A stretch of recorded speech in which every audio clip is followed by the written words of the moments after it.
Alors, dans cette capsule, je vais te lire le texte qui porte sur le territoire. On y va. Les cantons. Dans les 13 colonies, le territoire est divisé en cantons. Les cantons sont entièrement, les colons, sont entièrement propriétaires de leurs terres. Ils n'ont pas à payer de rente à un seigneur, car les seigneuries n'existent pas dans les 13 colonies. Dans les colonies du Nord, un groupe de colons établit un township ou canton. Les cantons sont presque carrés. Dans un canton, il y a environ 2000 fermes. Chaque colon possède une ferme qui mesure environ 100 terrains de football.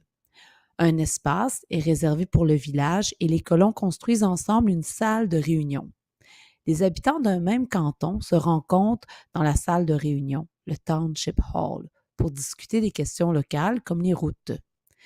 Si le canton est menacé d'attaques amérindiennes, les gens construisent leurs maisons dans un village regroupé. Plus le canton est en sécurité, plus les gens vont construire leurs maisons éloignées les unes des autres.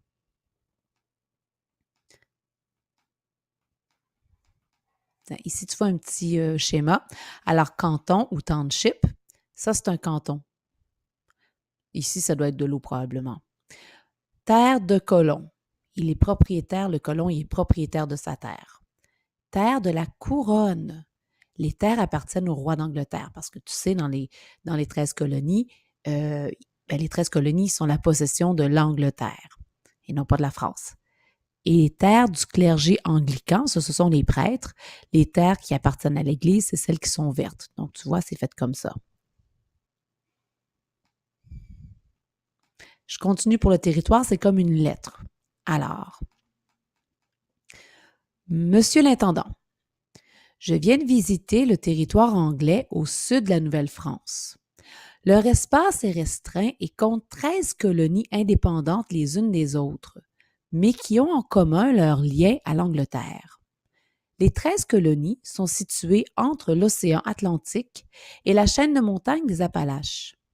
La population augmente tellement vite qu'elle n'a presque plus de terre disponible pour s'établir. Elle aimerait étendre son territoire au-delà des Appalaches, mais cette région est contrôlée par les Français. Les 13 colonies peuvent être divisées en 3 parties. Les colonies du Nord ou Nouvelle-Angleterre, elles sont du Massachusetts au Rhode Island. Le paysage ressemble à la Nouvelle-France. L'hiver, le climat est plus froid et il y a de la neige à certains endroits. Quand on dit que le climat est plus froid, on veut dire qu'il est plus froid que les autres colonies, mais il est un petit peu plus chaud que la Nouvelle-France. La végétation est mixte. Il y a des feuillus et des conifères. En fait, on pourrait se croire en Nouvelle-France, sauf que les sols sont plus rocheux et moins fertiles. Cependant, les cours d'eau ne gèlent pas, ce qui facilite beaucoup les communications. Il est possible de naviguer et de commercer à l'année, ce qui est un très grand avantage.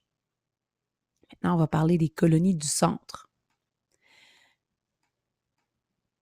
Les colonies du centre.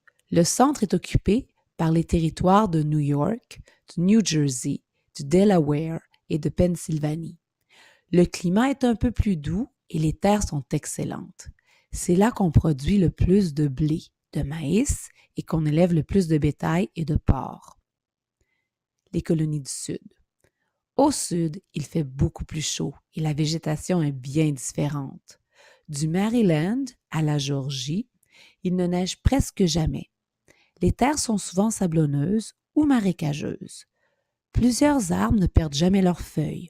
On peut y faire pousser des plantes qui ne peuvent pas arriver à maturité chez nous, comme le tabac de Trinidad, le riz ou l'indigo. L'indigo, ça servait à faire de la teinture. On est très loin des érables à sucre et des épinettes.